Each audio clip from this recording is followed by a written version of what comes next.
Hello అండి. Welcome back to our channel. నేను మీ అశ్విని. ఈరోజు మన వీడియో వచ్చేసి చికెన్‌తో చాలా ఈజీగా ఇంట్లోనే నిల్వ పచ్చడి ఎలా చేసుకోవాలో చూద్దాము. చాలా ఈజీగా చేసుకోవచ్చు. మొదటిసారి చేస్తున్నా సరే ఇదే పద్ధతిలో పక్కా కొలతలతో చేశారంటే చాలా పర్ఫెక్ట్‌గా వస్తుంది. బయట వేలు ఖర్చు పెట్టి ఈ చికెన్ పచ్చడి కొనుక్కొని తింటున్నారు చాలామంది. అంతంత ఖర్చు పెట్టే పని లేకుండా చికెన్ కూర చేసినంత ఈజీగా ఇలా ఇదే పద్ధతిలో చేశారంటే నిల్వ పచ్చడి రెడీ అయిపోతుంది. నెలల తరబడి నిల్వ ఉంటుంది. తప్పకుండా ట్రై చేయండి. ముందుగా అయితే బోన్‌లెస్ చికెన్ తీసుకున్నాను నేను. కావాలంటే మీరు బోన్స్‌తో అయినా తీసుకోవచ్చు. మొదటిసారి పెట్టేవాళ్ళైతే ఇలా బోన్‌లెస్ చికెనే తీసుకోండి. మీకు ప్రాసెస్ ఈజీగా ఉంటుంది. ముక్క ఉడికిందా లేదా అనేది కూడా పర్ఫెక్ట్‌గా తెలుస్తుంది. శుభ్రంగా కడిగేసి నీళ్ళన్నీ పోయే విధంగా ఒక జల్లెడలో తీసుకొని పక్కన పెట్టుకోండి. నీళ్ళన్నీ వాడ్చిన తర్వాత ఒక కడాయి పెట్టుకొని స్టవ్ మీద ఈ కడాయిలోకి చికెన్ని తీసుకొని ఒక స్పూన్ ఆయిల్, పసుపు, ఒక స్పూన్ ఉప్పు వేసుకోండి. ఈ ఉప్పు, పసుపు, ఆయిల్ వేసుకొని చికెన్ని ముందుగా ఉడికించుకోవాలి. చికెన్లో మనకి వాటర్ రిలీజ్ అవుతాయి కదా, ఆ వాటర్ అంతా రిలీజ్ అయ్యి కాస్త చికెన్ అంతా డ్రైగా అయ్యేంత వరకు మధ్య మధ్యలో కలుపుతూ ఉడికించుకోవాలి. స్టవ్ని మీడియం ఫ్లేమ్లో పెట్టుకొని ఉడికించుకోండి, హై ఫ్లేమ్లో పెట్టకుండా. ఇదే పద్ధతిలో చేస్తే చికెన్ ముక్క చాలా సాఫ్ట్‌గా ఉంటుంది. పచ్చడి పెట్టిన తర్వాత కూడా. బయట కొనుక్కునే పచ్చడి ముక్కలు గట్టిగా ఉంటాయి. ఎక్కువ రోజులు నిల్వ ఉండాలని చెప్పేసి అలా ముక్కల్ని బాగా వేయించి పెడతారు. కానీ ఈ పద్ధతిలో పెట్టి చూడండి. చికెన్ ముక్క చాలా సాఫ్ట్‌గా ఉంటుంది. పచ్చడిలో కూడా చాలా టేస్టీగా ఉంటుంది. ఇక చికెన్‌లో వాటర్ అంతా ఇలా బయటకొచ్చి డ్రైగా అయ్యేంత వరకు ఉడికించుకోండి.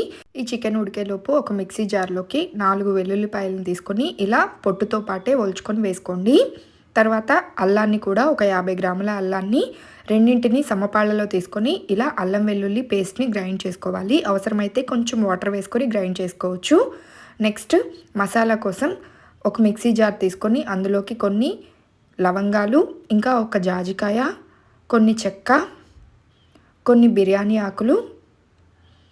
ఇది క్వాంటిటీ ఏమీ అవసరం లేదండి, అన్నీ సమపాళ్లలో తీసుకుంటే సరిపోతుంది. అండ్ కొన్ని యాలుకలు, కొంచెం షాజీరా అండ్ గసగసాలు వేసుకొని వీటన్నింటినీ ఫైన్గా పౌడర్ లాగా గ్రైండ్ చేసుకోండి. ఈ గరం మసాలా మనకి కూరలో వాడుకోవచ్చు, ఈ పచ్చడిలో వాడుకోవచ్చు. కొంచెం ఎక్కువ చేసి పెట్టుకున్నారంటే ఇలా మసాలాలు అయితే ప్రిపేర్ చేసుకొని పక్కన పెట్టుకున్నాను. నెక్స్ట్ చికెన్ కూడా మనకి డ్రైగా అయిపోయింది చూడండి, వాటర్ అంతా ఇనికిపోయాయి. ఇక ఈ చికెన్ని పక్కన పెట్టుకొని స్టవ్ మీద మరలా ఇంకో కడాయి పెట్టుకొని ఇందులో ఒక 500 గ్రాముల అంటే హాఫ్ కేజీ ఆయిల్ తీసుకోండి. కేజీ చికెన్కి హాఫ్ కేజీ ఆయిల్ పడుతుంది.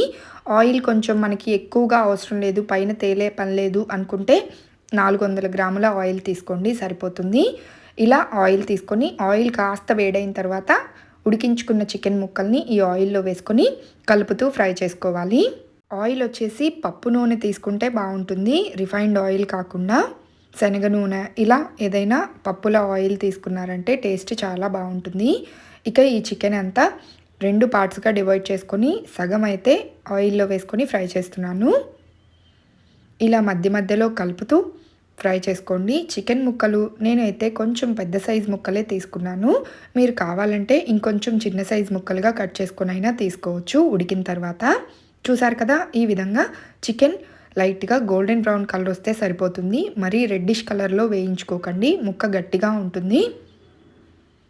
ఇలా వేగిన చికెన్ని ఒక ప్లేట్లోకి తీసుకొని పక్కన పెట్టుకొని మరలా రెండో పార్ట్ చికెన్ ఉంది కదా, ఆ చికెన్ని కూడా వేసుకొని ఆయిల్లో మధ్య మధ్యలో కలుపుతూ ఫ్రై చేసుకొని మొత్తం చికెన్ అంతా ఒక బౌల్లోకి తీసుకున్నాను. చూసారు కదా, చికెన్ మరీ ఎర్రగా వేయించకుండా ఇలా వేయించుకోవటం వల్ల ముక్క చాలా సాఫ్ట్గా ఉంటుంది. ఇలా సాఫ్ట్గా ఉంది కదా, ఎక్కువ రోజులు పచ్చడి నిల్వ ఉండదేమో అనుకోక్కర్లేదు. ఇదే పద్ధతిలో చేస్తే ముక్క సాఫ్ట్గా ఉన్నా సరే 3 నుండి 4 నెలల పాటు ఫ్రిడ్జ్లో పెట్టకపోయినా పచ్చడి నిల్వ ఉంటుంది. నెక్స్ట్ మిగిలిన ఆయిల్లో ఒక 4 స్పూన్లు దాకా అల్లం వెల్లుల్లి పేస్ట్ వేస్తున్నాను. ఫుల్ స్పూన్ వేసుకోండి. కేజీ చికెన్కి 4 ఫుల్ స్పూన్ల అల్లం వెల్లుల్లి పేస్ట్ సరిపోతుంది.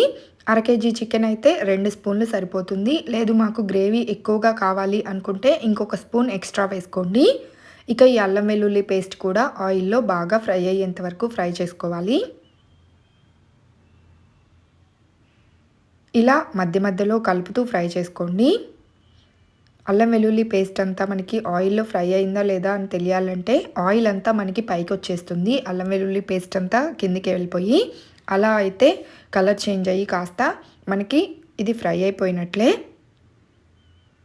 చూసారు కదా, ఇలా ఆయిల్ పైకి వచ్చేసిన తర్వాత ఇందులో ముందుగా మనం ఫ్రై చేసుకొని పెట్టుకున్న చికెన్ పీసులు ఉన్నాయి కదా, ఆ మొత్తం ముక్కలన్నింటినీ ఇందులో వేసుకోండి. తర్వాత ఇందులో కావాల్సిన మసాలాలు కూడా వేసుకుంటున్నాను. 3 స్పూన్లు దాకా కారం వేస్తున్నాను. 3 స్పూన్లు కారం అయితే 2 స్పూన్లు ఉప్పు సరిపోతుంది. ముందుగా చికెన్ ఉడికించుకునేప్పుడు 1 స్పూన్ వేసుకున్నాను కాబట్టి ఇప్పుడు 1 స్పూన్ ఉప్పు వేసుకున్నాను. అండ్ ఒక 2 స్పూన్లు ధనియాలు జీలకర్ర పొడి, 1 స్పూన్ ఏమో మనం గ్రైండ్ చేసుకున్న గరం మసాలా పొడి వేసుకొని ఇవన్నీ బాగా కలిసేంత వరకు కలుపుకోవాలి. మీరు కారం కొంచెం ఎక్కువగా కావాలి, కారంగా తినాలి అనుకుంటే ఇంకో 1 స్పూన్ కారం ఎక్స్ట్రా వేసుకోండి. ఉప్పు అయితే 1 కేజీ చికెన్కి 2 స్పూన్లు సరిపోతుంది. కారం అయితే మేము 3 స్పూన్లు వేసుకుంటాము. మీరు కావాలంటే ఇంకొంచెం ఎక్స్ట్రా వేసుకోవచ్చు. నేనైతే కేజీ చికెన్కి కొలత ప్రకారం చెప్తున్నాను. మీరు తక్కువ తీసుకున్నట్లయితే కొంచెం అడ్జస్ట్ చేసుకొని వేసుకోండి. ఇక ఈ మసాలాలన్నీ ఇందులో బాగా కలిసేంత వరకు కలుపుతూ స్టవ్ని సిమ్లో పెట్టుకొని ఆయిల్ అంతా బయటికి రిలీజ్ అయ్యేంత వరకు ఒక 5 నిమిషాల పాటు ఉడికించుకోండి. ఈ విధంగా ఇలా ఈ మసాలాలతో పాటు చికెన్ పీసులు కూడా ఒక 5 నిమిషాల పాటు ఉడకటం వల్ల ముక్కకి బాగా ఉప్పు, కారం, మసాలాలు అన్నీ బాగా పట్టి చాలా రుచిగా ఉంటుంది పచ్చడి. అండ్ ఎక్కువ రోజులు నిల్వ కూడా ఉంటుంది. చూసారు కదా, ఫైనల్గా మనకి చికెన్ పికిల్ అయితే రెడీ అయిపోయింది. నిల్వ పచ్చడి పూర్తిగా చల్లారక ముందే కాస్త గోరువెచ్చగా ఉన్నప్పుడు ఒక 2 నిమ్మకాయల నిమ్మరసాన్ని వేసుకోండి. చిన్న నిమ్మకాయలు అయితే 4 వేసుకోండి. కొంచెం పెద్ద సైజు నిమ్మకాయలు అయితే 2 వేసుకోండి, సరిపోతుంది. నిమ్మరసం కూడా వేసుకొని ఒక్కసారి బాగా కలుపుకోవాలి. పూర్తిగా చల్లారిన తర్వాత కాకుండా గోరువెచ్చగా ఉన్నప్పుడు పచ్చడి నిమ్మరసాన్ని వేసుకోండి. ఇక ఈ నిమ్మరసం కూడా మొత్తం బాగా కలిసేంత వరకు కలుపుకొని మూత పెట్టేసి ఒక రోజంతా పక్కన పెట్టేయండి. ఆయిల్ అంతా మనకి పైకి వచ్చేస్తుంది. నేనైతే 400 గ్రాముల ఆయిలే తీసుకున్నాను. కేజీ చికెన్కి ఇలా ఉందన్నమాట. 500 గ్రాముల ఆయిల్ తీసుకుంటే మనకి మామిడికాయ పచ్చడి మీద కనుక ఎలా పైకి వస్తుందో ఆయిల్ అలా పైకి వచ్చేస్తుంది. అలా ఉంటే మనకి సంవత్సరం పాటైనా సరే పచ్చడి నిల్వ ఉంటుంది. చూసారు కదా, ఫైనల్గా మరుసటి రోజు చికెన్ కూడా ఊరిపోయింది. వేడివేడి అన్నంలో ఈ చికెన్ని వేసుకొని తింటున్నాను. కలర్ఫుల్గా చూస్తుంటేనే నోట్లో నీళ్ళు వచ్చేస్తున్నాయి కదా. లేట్ చేయకుండా మీరు కూడా ఇలా ట్రై చేసి చూడండి. పక్కాగా చెప్తున్నాను, 3 నుండి 4 నెలల పాటు నిల్వ ఉంటుంది. చాలా అంటే చాలా రుచిగా ఉంటుంది. అన్నంతోనే కాదు, రాగి ముద్ద, రొట్టెలు, చపాతీలు లాంటి వాటిల్లో కూడా అద్భుతంగా ఉంటుంది. తప్పకుండా ట్రై చేయండి. బయట ఎంతో ఖర్చు పెట్టి కొనే బదులు 1 కేజీ చికెన్ తెచ్చుకొని అప్పుడప్పుడు ఇలా చికెన్ పచ్చడిని పెట్టుకున్నారంటే మీకు మనీ సేవ్ అవుతాయి. అలాగే పచ్చడి హైజీనిక్గా రుచిగా పెట్టుకోవచ్చు. తిన్న వాళ్ళందరూ మిమ్మల్ని మెచ్చుకోకుండా ఉండలేరు, అంత టేస్టీగా ఉంటుంది. తప్పకుండా ట్రై చేయండి. ఈ చికెన్ నిల్వ పచ్చడి మీకు నచ్చితే లైక్ చేసి షేర్ చేయండి. ఇలాంటి మరెన్నో రెసిపీస్ కోసం వెంటనే నా ఛానల్ని సబ్స్క్రైబ్ చేసుకోండి. Bye bye.